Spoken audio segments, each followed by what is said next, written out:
स्वागत आहे आपलं हवामान अलर्ट या यूट्यूब चॅनलवर. आणि हा आहे पुढील 3 दिवसाचा म्हणजे 26 जून, 27 जून आणि 28 जूनचा हवामान अंदाज. सर्वप्रथम सिस्टीम कोणत्या सक्रिय आहेत तर इकडे समुद्र किनारपट्टीपासून मुंबईच्या समुद्र किनारपट्टीपासून इकडे तमिळनाडू कर्नाटकच्या किनारपट्टीपर्यंत एक ट्रफ लाईन सध्या सक्रिय आहे.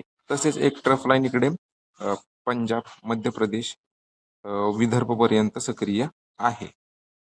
आणि या दोन्ही ट्रफमुळे विदर्भ आणि कोकण किनारपट्टीवर सध्या पावसाचा जोर सक्रिय आहे. आज काय परिस्थिती राहील 26 जूनला तर अमरावती, वर्धा, नागपूर, भंडारा, गोंदिया, गडचिरोली, चंद्रपूर, यवतमाळ, अकोला, वाशिम, नांदेड, हिंगोली हा जो पट्टा आहे या भागातून काही ठिकाणी मेघगर्जनेसह पावसाचा अंदाज आहे. तसेच नाशिकचा पूर्व भाग, छत्रपती संभाजीनगर, जालना, परभणी, लातूर, बीड, धाराशिव, अहिल्यानगरचे पूर्व भाग असतील, मध्य भाग असतील काही या भागातून मोजक्या ठिकाणी मेघगर्जनेसह पावसाचा अंदाज आहे. सार्वत्रिक पाऊस नसेल. रत्नागिरी, सिंधुदुर्ग जिल्ह्यात मध्यम ते काही भागात जोरदार पावसाचा अंदाज राहील. सातारच्या पश्चिम घाट भागात, कोल्हापूरच्या पश्चिम घाट भागात हलक्या मध्यम सरी राहतील. पालघर, ठाणे, मुंबईकडे हलका मध्यम पावसाचा अंदाज राहील. आणि इकडे सांगलीचा पूर्व भाग, सोलापूर, इकडे सातारचे पूर्व भाग, बारामतीचे पूर्व भाग, अहिल्यानगरचे दक्षिण भाग असतील या भागातून आणि इकडे नंदुरबार, धुळे, जळगाव या भागातून दुपारनंतर स्थानिक ढग निर्मिती झाली तर मोजक्या ठिकाणी थोड्या थोड्या गावांसाठी मेघगर्जनेसह पावसाची शक्यता राहील. या जिल्ह्यांच्या मध्य भागात विशेष पावसाचा अंदाज नाहीये. त्यानंतर 27 जूनला विदर्भात जोर कायम राहील. अमरावती, वर्धा, नागपूर, भंडारा, गोंदिया, गडचिरोली, चंद्रपूर, यवतमाळ, नांदेड, हिंगोली, वाशिम, अकोला मोजक्या ठिकाणी म्हणजेच काही काही ठिकाणी मेघगर्जनेसह पावसाचा अंदाज आहे. तशीच परिस्थिती इकडे नाशिक पूर्व भाग, धुळे, जळगाव दक्षिण भाग, बुलढाणा, जालना, परभणी, लातूर, धाराशिव, अहिल्यानगर या भागातून तशीच परिस्थिती राहील. थोड्या थोड्या गावांसाठी मेघगर्जनेसह पावसाचा अंदाज आहे. रत्नागिरी, सिंधुदुर्गकडे उद्या पावसाचा जोर वाढण्याचा अंदाज आहे. तसेच यामुळे पुण्याचा घाटभाग, सातारच्या, कोल्हापूरच्या घाटभागात सुद्धा हलक्या मध्यम सरींचा जोर वाढेल. रायगड, ठाणे, मुंबई, नाशिक मध्यम पावसाचा अंदाज, एका दुसऱ्या ठिकाणी जोरदार पावसाची सर होऊ शकते. आणि हा जो पट्टा आहे स्थानिक ढग निर्मितीवर पाऊस अवलंबून आहे.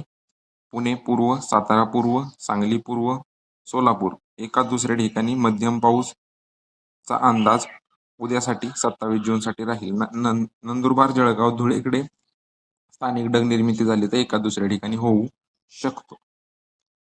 त्याच्यानंतर 28 जूनला काय बदल वाटत नाही, फक्त कोकण किनारपट्टीवर पावसाचा जोर वाढण्याचा अंदाज आहे. पालघर, ठाणे, मुंबई, रायगड, रत्नागिरी, सिंधुदुर्ग मध्यम ते जोरदार पावसाच्या सरी. नाशिक, पुणे, सातारा, कोल्हापूरच्या पश्चिम घाट भागात सुद्धा मध्यम ते जोरदार पावसाच्या सरी. इकडे सातारा, सांगली, कोल्हापूर, सोलापूर, पुणे या भागातून मान्सून सरी अधूनमधून सक्रिय राहतील. अमरावती, वर्धा, नागपूर, भंडारा, गोंदिया, गडचिरोली, चंद्रपूर, यवतमाळ मेघगर्जनेसह पाऊस दुपारनंतर सक्रिय होईल. तुरळक ठिकाणी राहील, सार्वत्रिक नसेल. आणि हा सर्व जो मधला पट्टा आहे, नाशिक हलका मध्यम पाऊस राहील.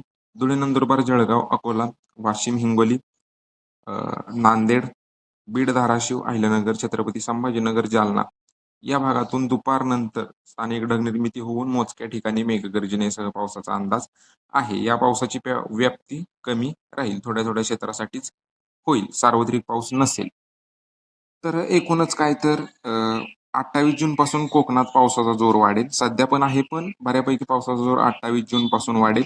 विदर्भात पुढील 3 दिवसात मेघगर्जनेसह पावसाचा अंदाज राहील मोजक्या ठिकाणी. तसेच नंदुरबार पासून इकडे नांदेड हा जो मधला पट्टा आहे सर्व या भागातून 26, 27 आणि 28ला थोड्या थोड्या क्षेत्रासाठीच पावसाचा अंदाज आहे, विशेष पाऊस नाही. 28ला थोडाफार पावसाचा जोर वाढण्याचा अंदाज राहील. कोकण किनारपट्टी आणि विदर्भ असेल, पश्चिम घाटभाग असेल या भागातून. बाकी सध्याच्या अपडेटमध्ये एवढंच. आपल्या यूट्यूब चॅनलला नक्की सबस्क्राईब करा. हा व्हिडिओ शेतकरी मित्रांना नक्की पाठवा. धन्यवाद.